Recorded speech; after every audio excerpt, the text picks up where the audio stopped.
오늘 이게 이제 좀 화제가 되고 있어요. 그것도 정치적으로도 이제 앞으로 이제 좀 파장이 좀 있을 것으로 예상이 되는데요. 이제 문재인 대통령이 4대강 사업에 대해서 좀 다시 한번 정책 감사를 해야 되는 거 아니냐라고 지시를 했는데 이거에 대해서 이제 또 이명박 대통령 측에서 또 이미 이제 감사원의 감사가 3차례 정도 있었는데 두 정부에 걸쳐서 근데 시비거리를 만들지 마라. 이렇게 이제 시비거리가 난리 났죠. 이 자기 유일한 지적 사업인데 예. 지금 이 감사는 3번 있었다 했지만 사실 한 번 있었던 거예요.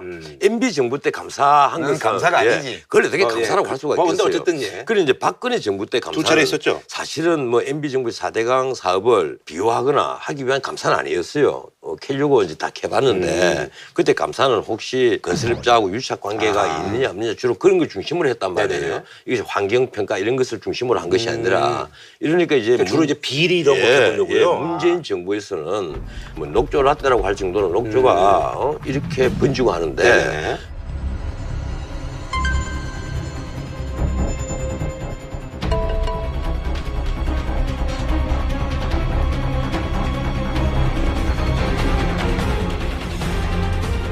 과연 이것이 이 볼을 그대로 유지를 해야 될지 네네. 아니면 볼을 다 뜯어버려야 될지 이런 걸 제대로 감사를 해야 되지 않느냐 이제 나는 이 취지로 봤습니다. 근데 지금 4대강 사업에 대한 대통령의 지시 내용은 두 가지인데요. 하나는 우선 녹조가 본격 발생할 시기가 지금 왔잖아요. 그렇죠, 그렇죠. 예. 그래서 녹조가 심하게 발생하면 농업용수도 못 쓰게 되니까 네네. 볼을 열면 수위가 낮아지잖아요. 그러면 이제 너무 많이 열어버리면 하루에 농업용수가 부족할 수 있으니까 봄철 모내기철에 농업용수가 부족하지 않을 정도 수준으로 보를 개방해라 일단. 그다음에 향후의 상황을 봐가면서 상류 쪽 보도 열지 안 열지를 검토하는 거예요. 이게 첫 번째 응급조치에 관한 지시고 두 번째는 근원적으로 4대강 사업으로 인해서 만들어진 보와 유속 등등 이 녹조에 영향을 미치는 제반 요소들을 누구 한 사람이 지금 부족한 정보를 가지고 주관적으로 평가해서 정책을 그냥 결정할 수가 없으니까 이 감사의 의미는 지금 변호사님 지적하신 것처럼 거기 비리가 있었냐 이런 문제에 초점을 둔 게 아니고 과연 보를 만들어 놓은 이 상황에서 현재의 4대강의 생태가 지속 가능한가 라는 문제에 대한 이 중장기적인 대책을 세우기 위한 판단이 필요한 시점이에요. 유용한가에 대한 제가 오늘 환경 전문가에게 네네. 이 문제를 한번 물어봤어요. 이번에 아주 재밌는 얘기를 하더라고요. 이게 최근 몇 년 동안 남해안에 적조 현상이 벌어졌다는 얘기 들어봤습니까? 일부 있었긴 있었는데 해마다 조금씩은 있어요. 조금씩 있었는데 옛날처럼 적조가 광범위하게 번진다라든가 하지 않는다. 그게 이 방류를 다 해버리면 특히 가축 폐기물, 이 오염된 이런 가축 폐기물이 곧장 낙동강 흘러서 바다로 흘러 들어가면 결국은 이제 적조의 원인이 된다는 거예요. 그러니까 해수에 과잉 영향이 들어가는 거예요. 그래서 그 내에 적조가 발생할 확률이 높아지는 건데 서로 연결해 있는 건 맞죠. 그래서 자꾸 이쪽에 녹조라떼 이러는데 또 한편 바닷가에 어업에 종사하는 분들은 지금 가슴 졸이고 있다 이 얘기를 하더라고요. 근데 그거는 인과관계가 어머니들이 좀 호의적으로 이제 본다는 얘기인가요? 그 상관관계가 호의적이라기보다 아닙니다. 입증된 건 아니지만 그런데 실제로 보니까 이쪽에 녹조 얘기가 나오면서 적조 얘기는 쑥 들어갔거든요. 근데 적조도 해마다 적조 발생해요. 엄청나게 문제가 됐어요. 그런 것도 이번에 조사하면 되겠네요. 같이 봐야죠. 그런 것도 이번에는 살펴보겠다는 거죠. 그러면 이제 이명박 전 대통령이 정치적 시비거리를 만들지 말라는 거는 아까 말씀하신 것처럼 무슨 비리라든지 근데 이런 거는 이미 발이 저린가 봐요.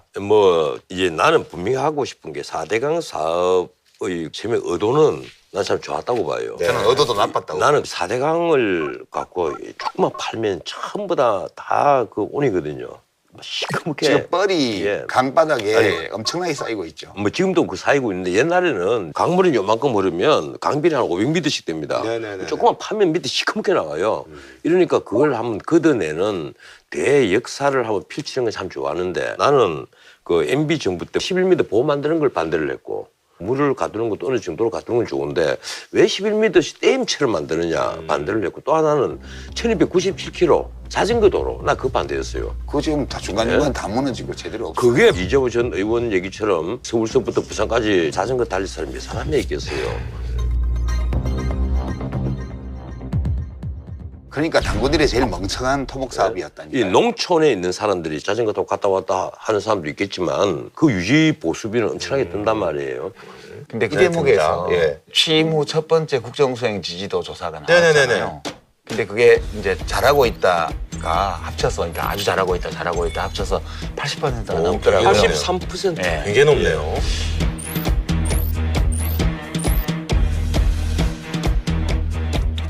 갤럽이 83%. 역대 정부가 이렇게 높았나요? 아니 좀 유달리 문재인 정부가 좀 약간 더 높아요. 그러니까 집권 후 예. 이명박 대통령 때가 80%에 육박했고. 그래서 처음에는 다 산뜻하고 전 정부와 늘 비교가 되거든요. 모든 정부가 그래 왔어요. 근데 초심 우리가 참 한때 여의도에서 처음 치름이라 그 모임도 있고 그랬잖아요. 초심을 잃지 않고 얼마나 가느냐에 따라 달려있단 아니, 말이에요. 이게 현재요. 저는 지금 높은 것은 세 가지 요소가 있다고 봐요. 네네네. 이게 어떤 요소 때문에 이렇게 높게 나오는가를 보면 앞으로 어떻게 될지를 좀 예측할 수가 있는데 제일 첫 번째는 우선 잘하니까 그런 거 있죠. 절대적 기준으로 국민들 마음을 얻고 있고. 잘 하는 예, 것 같아요. 예. 있고요. 두 번째는 이른바 기저효과라고 그래서 기저요. 그래서 기저효과 이건 주로 박근혜 대통령하고 네네. 비교를 자꾸 하니까 직전 대통령하고 그러니까 모든 게 달라 보이고 좋아 보이는 거예요. 그게 두 번째 인사하는 효과가 방식이라든지 이런 것들. 기저효과고요. 세 번째가 허니문 효과인데 네네. 그러니까 언론이 비판을 자제해요. 그럼요. 심지어는 거의 예찬을 해요. 요즘 뭐 종편 TV 같은 데서 문비어천가 부르는 거 보면 제가 좀 낯이 좀 간지러워요. 그러니까 이게 고령층 유권자들에서도 잘한다는 비율이 거의 70%가 나오는 이유가 언론이 제공하고 있는 허니문 효과. 이게 세 개예요. 이게 세 개인데 허니문 효과는 시간 지나면 자동 빠지겠죠? 없어지게 예. 돼요. 허니문 효과는 뭐 한 6개월? 외국에서는 한 6개월 이르잖아요. 우리는 근데 그렇게 오래 안 가요. 우리는 그렇게 오래 안 갑니다. 두 번째는 기저효과도 박근혜 대통령하고 비교하는 것도 하루 이틀이지. 그렇죠. 계속 비교하다 보면 나중에 심드렁해져요. 아니 그래도 이 세간에 나오는 얘기가 정확할지 몰라요. 문재인 정부는 굉장히 편할 수 있다. 그리고 문재인 정부 때 야당도 굉장히 편할 수 있다. 무슨 말인가 하면 문재인 정부는 박근혜 정부가 하는 거 정반대로만 하면 점수 딴다. 그것도 하루 이틀이라니까요. 문재인 정부의 야당은 옛날에 민주당이 하는 거와 정반대로 하면 점수 딴다. 안 그래요. 야당은 대차게 싸워야 돼요. 조만간 싸우러 나올 거라고 봐요, 야당이. 제일 오래 남을 수 있는 게 초심 효과인데 이거는 본인들 하기 달린 의지에 거거든요. 달렸죠, 예. 그래서 저는 지금 이 높은 지지율을 보면서 네. 약간 진보 농객으로서 좀 불안해. 그래서 저는 지지율이 높을 때 그때 비극의 씨앗이 뿌려지는 경우가 되게 많다고 봐요. 문재인 대통령은 되게 안정적인 성품을 가지고 있는 분이기 때문에 큰 걱정은 안 하는데 개인은. 그러나 거기 다 문재인 대통령 같은 사람만 모이는 게 아니잖아요. 동수고금의 역사를 보더라도 어려울 때는요. 난관에 봉착했을 때는 잡념이 안 생겨요. 근데 이게 꽃길 걸을 때 문제가 생기거든요. 이게 지지율이 이렇게 높을 때 오바에서 사고 치는 분들이 있을 그때 것이다. 특히 권력 다툼 그런 게 있었잖아요. 그렇죠. 그동안에. 예. 여러 가지가 생길 수 있는데 우선 내부의 권력 투쟁이 생길 수도 네. 있고요. 그러니까 권력의 기본 속성이 뭐냐 하면 모든 권력은 집중을 추구해요. 그 집중 가다 보면 그 권력 내부에서도 또 집중 경향이 있어요. 네네네. 그러다 보면 그 안에서 비리가 생기거나 권력 투쟁이 발생하거나 예. 그게 밖으로 튀쳐나오거나 예. 이럴 위험성이 생기는 거고요. 두 번째는 집중된 권력은 항상 남용의 위험이 따라요. 그러니까 그게 집중된 권력을 사적인 목적으로 이제 쓰게 되는 거죠. 근데 그게 지지율이 낮고 정부가 여러 가지 어려움에 봉착해 있으면 그런 욕심을 못 내는데 이게 공행진을 하게 되면 느슨해지기 때문에 내부에서 그런 씨앗이 뿌려지거든요. 아하. 그래서 저는 이 지금 초기에 이 높은 지지율이라는 것은 좀 시간이 지나면 이게 꺼질 거니까 그 점을 이제 명심하지 않으면 네. 이제 굉장히 위험한 상황에 처할 수 있다고 보고요. 난 근데 이 두 가지 점을 세 얘기하고 가지 중에서 싶은데 이제 두 가지는 어차피 이제 네, 없어질 불리한 조건이 될 방금 테니까. 그 뇌물죄가 만약 무죄를 받아버리는 아하. 경우에는 상당한 그 정부의 타격이 있다고 봐요. 이 정부가 뭐 박근혜 뇌물죄 받은 것 때문에 탄핵당한 건 아니잖아요. 네네. 예. 헌법을 위반하고 민주주의 메커니즘을 네네. 그 완전히 망가뜨렸기 때문에 소화하지 않았다. 예. 그것 때문에 이제 탄핵을 받은 건데 근데 만에 하나라도 뇌물죄가 무죄로 나오면요 상당히 이제 정부의 타격이 갑니다. 그런 문제가 하나 있고 그런 변수도 있죠. 또 하나는 문재인 대통령이 여러 가지 공약을 많이 했잖아요. 우선 노령임금 30만 원 올려주고 네. 아동수당 주고 병사봉급 올리고. 그 병사봉급도 올려야 되고 그다음 네. 군대도 튼튼히 해야 되고 뭐 돈 쓸 때가 한 군데 두 군데가 아니란 말이에요. 무슨 일자리 그 이것만 하더라도 당장 10조 원 추경을 해서 공공부문 일자리부터 늘리겠다 이 얘기인데 돈 나올 것이 안 하거든요. 그리고 세출 계획할 것도 많습니다. 네. 이제 정세하는 부분을 놓고 여야 간에 충돌이 벌어지고 하는데 지금까지 그 세원의 구멍이 난 곳 이걸 앞으로 다 찾아내면 이걸 또 제대로 챙기면 된다 이 얘기인데 그게 정말 이제 탈세하는 부분을 제대로 찾아내면 참 좋은데 그게 아니고 주로 이제 자영업자들 이런 쪽에 다 그 눈을 불뜨고 살펴볼 거란 말이에요. 이게 이제 피부에 와 닿는 새 정부의 변화가 될 겁니다. 그 문재인 정부도 그런 얘기 합니다. 옛날에 박근혜 정부처럼 이 행복기금 이런 걸 들어갖고 신용불량된 사람들 구제해주고 하잖아요. 문재인 정부도 그런 계획 지금 세우고 있는 걸로 내가 알고 있어요. 근데 그런 게 문제가 아니라 실제 자영업자들에게 이런 것이 피부에 와 닿게 되면 민심은 급속하게 이반이 돼버린단 말이에요. 자, 그러니까 지금까지는 뭐 정책을 한 게 없어요. 그렇죠. 뭐 인선하고 예, 되게 이제 이 사람 쓰고 이 말과 행동을 통해서 문화적인 차이를 보여주는 네네네. 걸로 사람들의 예. 마음을 잡았단 말이에요. 예. 근데 이제 본격적으로 이제 정책을 하게 돼요. 일을 해야 되니까. 정책을 하게 되면 지지율이 80% 나오는 정책은 별로 없어요. 전혀 없습니다. 항상 찬반이 엇갈리고 대립이 생기고 이런 정책 이슈로 본격 국정 운영에 들어가게 되면 이 지지율이 조정받으리라고 봐요. 아니 내가 한 말씀 드리자면 좋은 정책일수록 찬성하는 사람과 그에 못지않은 반대하는 사람이 반드시 있습니다. 좋은 정책일수록 그래요. 만약에 80%의 지지를 받는 정책 그건 포퓰리즘 정책이죠. 나쁜 정책일 수밖에 없어요. 그래서 아까 그 권력이 집중한다 그랬잖아요. 모든 권력에는 아첨하는 사람이 반드시 등장을 해요. 그렇죠. 가장 가까운 사람들이 아첨을 합니다. 그래서 이 아첨하는 사람을 멀리하고 위진 같은 사람을 가까이 해야 되는데 위진. 예. 많이 들었습니다. 그래서 사실 위진 같은 사람이 별로 없단 말이에요.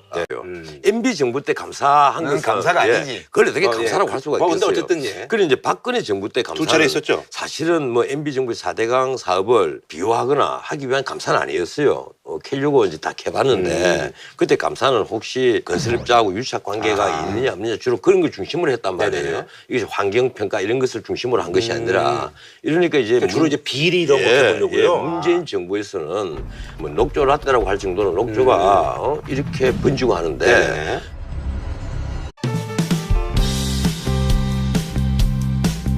그리고 오늘 이게 이제 좀 화제가 되고 있어요. 그것도 정치적으로도 이제 앞으로 이제 좀 파장이 좀 있을 것으로 예상이 되는데요. 이제 문재인 대통령이 4대강 사업에 대해서 좀 다시 한번 정책 감사를 해야 되는 거 아니냐라고 지시를 했는데 이거에 대해서 이제 또 이명박 대통령 측에서 또 이미 이제 뭐 감사원의 감사가 3차례 정도 있었는데 두 정부에 걸쳐서 근데 시비거리를 만들지 마라. 뭐 이렇게 이제 시비거리가 난리 났죠. 이 자기 유일한 계속 지적 나올 것 사업인데 같습니다. 예. 지금 이 감사는 3번 있었다 했지만 사실 네네. 한 번 있었던 거예요. 그래서 녹조가 심하게 발생하면 농업용수도 못 쓰게 되니까 네네. 볼을 열면 수위가 낮아지잖아요.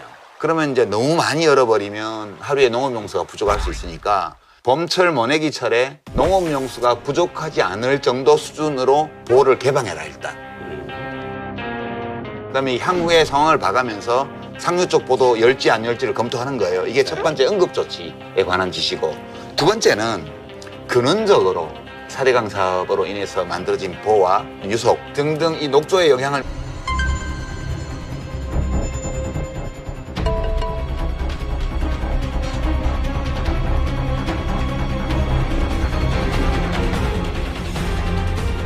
과연 이것이 이 볼을 그대로 유지를 해야 될지 네네. 아니면 볼을 다 뜯어버려야 될지 이런 걸 제대로 감사를 해야 되지 않느냐 이제 나는 이 취지로 봤습니다. 근데 지금 예. 4대강 사업에 대한 대통령의 지시 내용은 두 가지인데요. 하나는 우선 녹조가 본격 발생할 시기가 지금 왔잖아요. 그렇죠, 그렇죠. 예. 미치는 제반 요소들을 누구 한 사람이 지금 부족한 정보를 가지고 주관적으로 평가해서 정책을 그냥 결정할 수가 없으니까 이 감사의 의미는 지금 변호사님 지적하신 것처럼 거기 비리가 있었냐 이런 문제에 초점을 둔 게 아니고 과연 볼을 만들어 놓은 이 상황에서 현재의 4대강의 생태가 지속 가능한가?